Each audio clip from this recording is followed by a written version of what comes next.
The striking sapphire-blue eyes, fine bone structure and almost spectrally pale skin all leave no doubt that the pair are father and daughter. Pictured together on the red carpet, Sir Anthony Hopkins, 80, and his only child, Abigail, now 48, look loving and relaxed in each other's company. In one pose, both are laughing, their noses crinkled in exactly the same spot. She cocks her head towards him, while he wraps an arm fondly round her waist. In another shot, he is the proud father, pointing towards her, as if deflecting the spotlight from himself. But this photograph, the last of the two together, was taken 27 years ago, when Abigail was just 21. And even then, it was far from the portrait of familial affection it seemed.The Oscar-winning Welsh actor is renowned for putting on a good show, after all.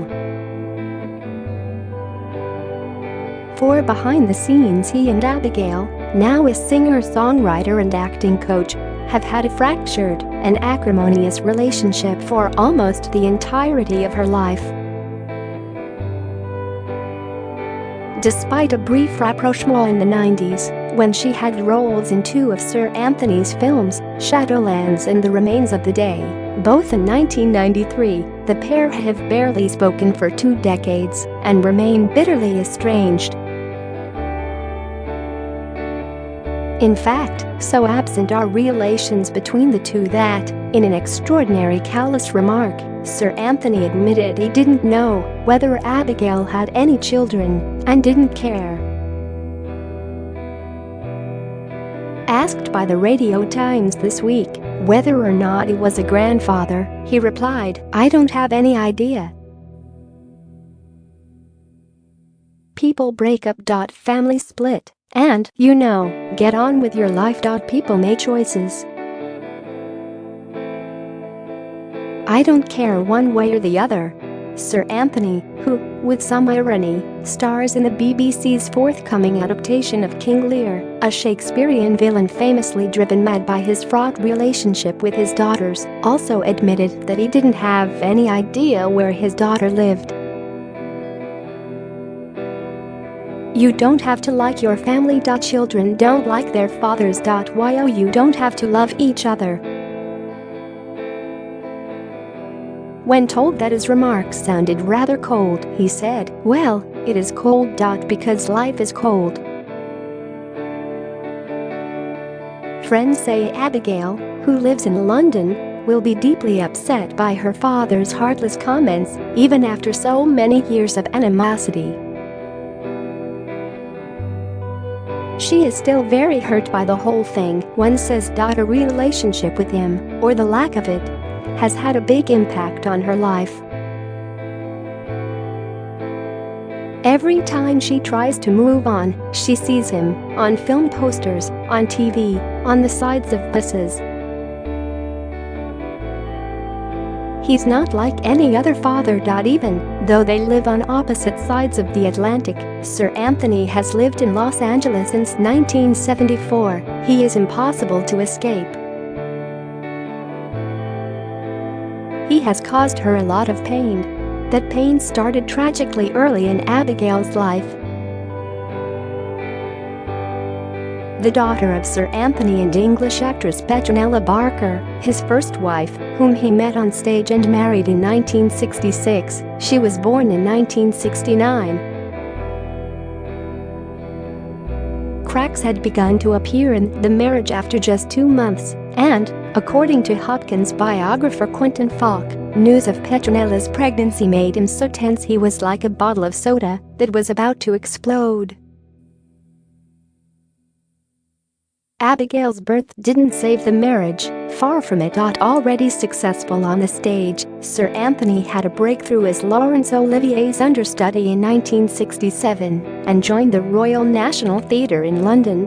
He began spending long periods away from home and turned to drink to cope with his mounting workload. His addiction soon spiraled, with reports he was working his way through a bottle of tequila a day. He insists this is exaggerated. I was never falling down in the gutter drunk, he has said. Rather, I'd get boring, aggressive, and stupid. In a 2005 interview, Sir Anthony admitted he was at the height of my self-destructive behavior at the time. I was arrogant and I was out of it because I was so scared, he said. I see young kids today freak out, and I suppose I was like that. I thought I knew it all, so my relationship with theater companies and directors was pretty rocky. I drank too much and nearly damaged my health and my life. In fact, it was because of alcohol that he met his second wife, Jenny Linton, a secretary at Pinewood Studios, who was asked to collect the actor from Heathrow Airport after he got so drunk that he missed a flight in 1970. Short-tempered, irascible and, in his own words, deeply unbalanced, he walked out on his wife and 14-month-old baby the following year and married Jenny in 1973. Unsurprisingly, future contact between Sir Anthony and Petronella was intermittent at best. Abigail, growing up in Putney, southwest London, with her mother, says she has no real memories of life as a family.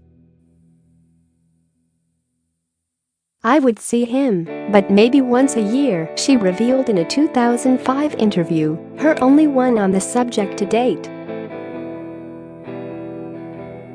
There is a little bit of sadness, but I have to get on with my life. It has always been like that.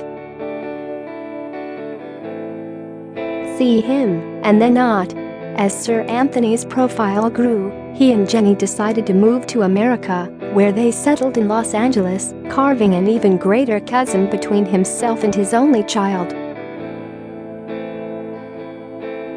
His drinking escalated, and he began to go on vodka and tequila binges, later admitting to hallucinating and, on one occasion, waking up in a hotel in Phoenix, Arizona, with no recollection of how he'd got there. I had never been around anyone who drank like him, Jenny said in a 2004 interview. We'd go out to dinner and he'd order a bottle of wine. Before we got halfway through, he'd order another. If we went to a party, he never wanted to come home. In 1975, he finally came to his senses and gave up alcohol for good. Back in London, Abigail was growing ever more distant from her father. She never forgave him for the way he treated her mother, a friend explains. She blamed him for his lack of love and kindness, and she never got over that. She felt that he had abandoned them while he went off to Hollywood to make a name for himself. Even when he was in contact, he was never really there. He always wanted to be somebody else, to be on stage. He didn't like reality. Unfortunately, that meant he didn't really like being a husband or a father either. There were, even then, similarities between the two. Abigail, who describes herself as a solitary child, found solace in music, first the piano and then, from the age of 7, the guitar, a love she inherited from her father. Before he became an actor, Sir Anthony, who has composed several pieces of music, trained to be a concert pianist. It's all in the genes, Abigail has said. There have been more than a few parallels. In 1985, when she was 16, she and her father had a major row, reportedly over his treatment of her mother, now 75, to whom she has always been fiercely loyal. 2 years later, while studying English at the University of East Anglia, Abigail suffered a breakdown, something she attributed to their troubled relationship. "I bottled up so much emotion in my childhood, it caused my mind to go," she told an interviewer. "I came very close to killing myself. It was the worst time I can remember. I totally abused my mind and body. The root cause was the fact that my father and I had an intermittent relationship when I was young. I was angry and there was a lot of grieving going on." Later, in 2005, she backtracked, insisting she did not try to kill herself. It was a relatively short addiction, she insisted. A 6-month spell that a lot of 18-year-olds go through, amphetamines, booze. "It was a depressing time. I think some of that is genetic." Her father, meanwhile, was battling demons of his own.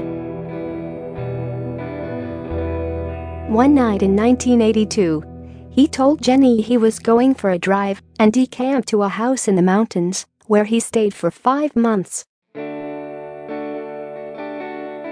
Jenny moved back to London while he had an affair with Joyce Ingalls, an actress and model he met at Alcoholics Anonymous, though the couple's unconventional marriage would continue, long distance, until 2002. Next, he threatened to give up acting before moving to a New Age haven in the desert, where he lived as a penniless hippie for 2 months. Somehow, amidst his chaotic existence, his acting continued to flourish, with roles opposite Shirley MacLaine, Mel Gibson and Emma Thompson throughout the 80s and 90s. It was in 1990 that his daughter, who had decided to go into acting herself, got in touch. Then, going by the name Abigail Harrison, an attempt to distance herself from her famous roots, she decided it was time to build bridges. Sir Anthony described their meeting after so many years as earth-shattering and went on to persuade directors to give her cameo roles in Shadowlands, The C.S. Lewis biopic, and novel adaptation The Remains of the Day. Reportedly, he also bought Abigail a flat to help her get on her feet. She said acting alongside him was a bonding as well as an educational experience, but admitted they barely spoke on set. "He kept himself to himself, and I kept myself to myself," she said. As her career blossomed, her father, by then an American citizen, would slip quietly into theaters up and down the country to watch her on stage whenever he was in the UK. But old arguments soon reared their head. The truce proved temporary, visits dwindled, and in 2001 communication between the pair ceased completely. The following year, Sir Anthony appeared on a US radio show pleading for his daughter to get in touch.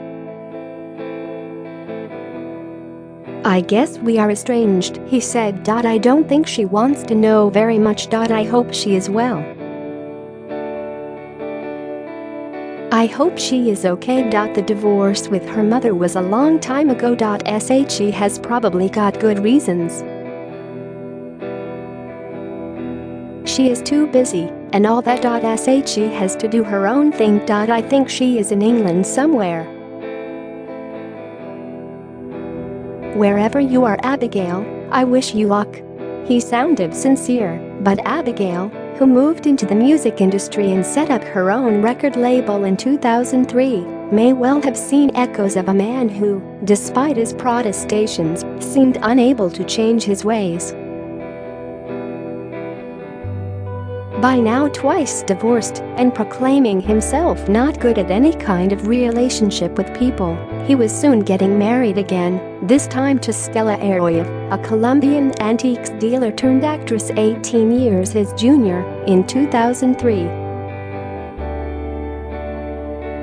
Unlike his two previous marriages, this one seems to be lasting the course. Sir Anthony has praised Stella for helping him put his wild ways behind him, and in 2013 the pair celebrated their 10-year wedding anniversary with a blessing in his native Pembrokeshire, a ceremony to which Abigail did not receive an invitation.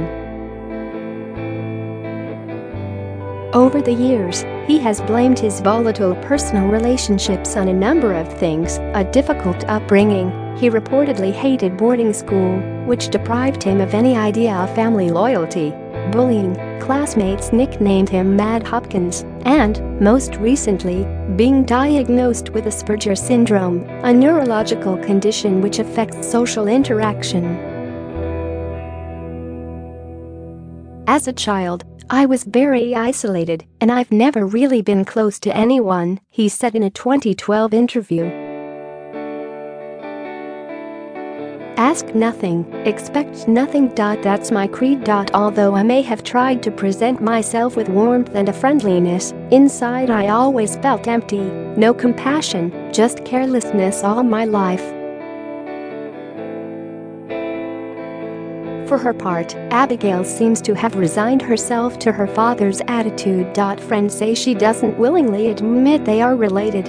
Even her website, where she promotes her folk rock music, simply makes reference to a theatrical background, though she has reverted to using the Hopkins surname. He has, apparently, never watched her perform her music, despite several of his trips to London coinciding with her gigs in the capital's clubs. "Oh God, I can't really see him at a gig," she said in 2006, following her admission that she would have been happy to see her father in the crowd. "I didn't expect him to come, not really." For the record, and indeed Sir Anthony's information, she does not have any children of her own. Given his dire performance as a father, it is perhaps no bad thing that grandparenthood is one role that has eluded him.